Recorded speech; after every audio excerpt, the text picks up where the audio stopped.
For today's objective, we are going to improve a current invention. Now, to start and get ideas, we're going to take a look at 3 different inventions that have changed dramatically over time because of great minds who take an already good idea and improve it to make it better. Our first invention we're going to talk about is the phone. This is a cell phone. Many of you have seen this. Maybe your parents have a phone that looks like this. Your teachers have phones that look like this. This is the iPhone in 2020. We're going to travel back in time to 1876. Believe it or not, this is what the very first telephone looked like. It's almost unrecognizable. Here's a picture of Alexander Graham Bell, credited with getting the first patent for a telephone. The picture on our left is him using it, age 29. And then here's another picture on the right of him using it again. Notice that it's a big machine that's on a desk and connected to the wall. And there's all these wires attached. But between the first telephone and the iPhone we have now, there were many developments along the way. Okay, here's a telephone from the 1900s. This telephone was mounted to the wall. You had to hold this one to here and speak into this part here to talk. Then there were these kinds of phones where you could hold them in your hand. They weren't mounted to the wall anymore, but they were still connected to wires that were in the wall. You might have seen these in like old-timey movies, these kind of telephones. It's from the 1930s. And then we go up a decade and we see the dial phone or the turnstile, where you turn this dial here to dial your numbers. And this is what this phone looks like. We'll travel forward a little bit. Now we're at the 1950s, and phones are becoming more commonplace in bedrooms and in kitchens, and they're advertising them in different colors. Let's skip ahead to the 1960s. Okay, we still have a cord phone. This one looks like what you might have heard called a landline. And then in the 1990s, we have our first phone where there's no cord at all. So this is all the same invention, all with the same capability of talking to someone who's far away, but the look of the telephone, the size of the telephone, changed dramatically over the years until we got to this phone today. Let's take a look at another invention. This one is the calculator. This might be any calculator you guys would use in 2nd grade. Has about like 10 buttons, or like 10 number buttons, and it can multiply, divide, add, and subtract all with just a push of a button. You press the equal sign, there you go, there's your answer. But if we look at the very first calculator, it looked like this. It's called an abacus. It traces its way back to China in the year 1300 BC. It's basically pulling beads on a rod in order to count things. You can count to the tens, hundreds, thousands, even millions place just using these rods and beads. If we go a little bit forward, here are some other versions of calculators.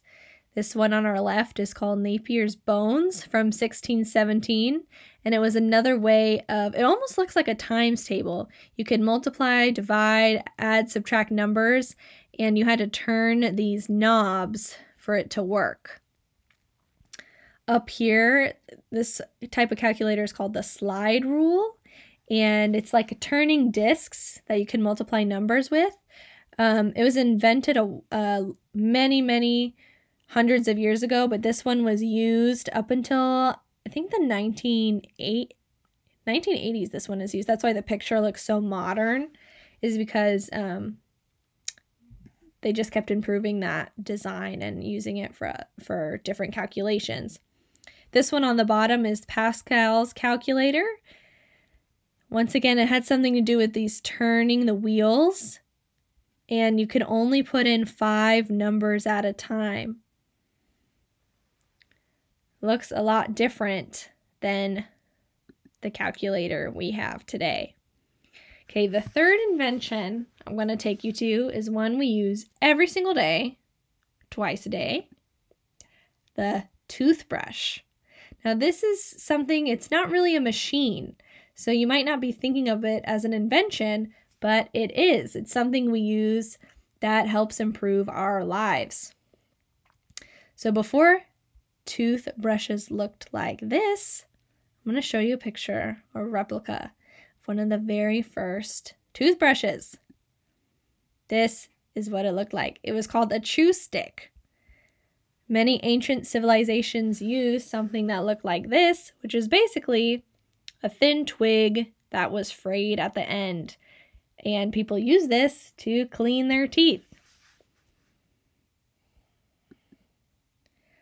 After that, a new improvement to the toothbrush is traced back to China, 1498, where they would use bamboo and bones as the stick, and then for the bristles, they would use hog hairs. So if you type in hog brush, you'll see a toothbrush, an ancient toothbrush. So here's a replica of a hog brush. Here's one where they used other animal hairs. This one is used horse hair as the bristles. Then here's another one where it's carved with bristles. And then finally, we evolved into the toothbrush you see today with nylon bristles, and we even have electric toothbrushes. So we've come a long way from the chew stick. So my challenge for you guys, my activity for you, is I want you to think about a current invention in your household or beyond and ways you could improve it.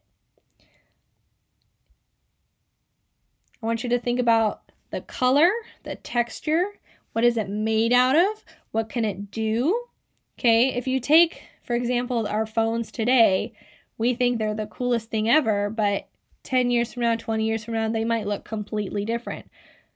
When Alexander Graham Bell invented the telephone, there was no way he could have predicted we would have a phone without wires living in our pockets that we could take with us anywhere. So that's one example, but I'm going to use another example for you guys to go off of. So for my invention I want to improve, I'm going to choose a toaster. Okay, something that is a problem with me is my toast always burns, and I don't like that. So if I were to improve the toaster, one, I would make it have an automatic heat sensor so that it couldn't burn my toast. It would pop up before it even got a chance to burn. And I would want it to work without using electricity. So I would want somehow to come up with a toaster that I wouldn't need to plug in, but that it would still get my bread warm. So maybe one that's run a different way. And if I'm really going wishful thinking here, I would want to put it, just like how our phones can fit in our pockets, I would want to put my toaster in my pocket. So I could just have toast whenever I wanted. And maybe the toaster would have a compartment, would have 2 compartments, one for butter and one for jam, so that I would basically have breakfast to carry around in my pocket with me at all times. So that is my example of taking a current invention and improving upon it. Let me know what you guys come up with. I hope you have fun with this, and who knows, maybe your idea could really become the future.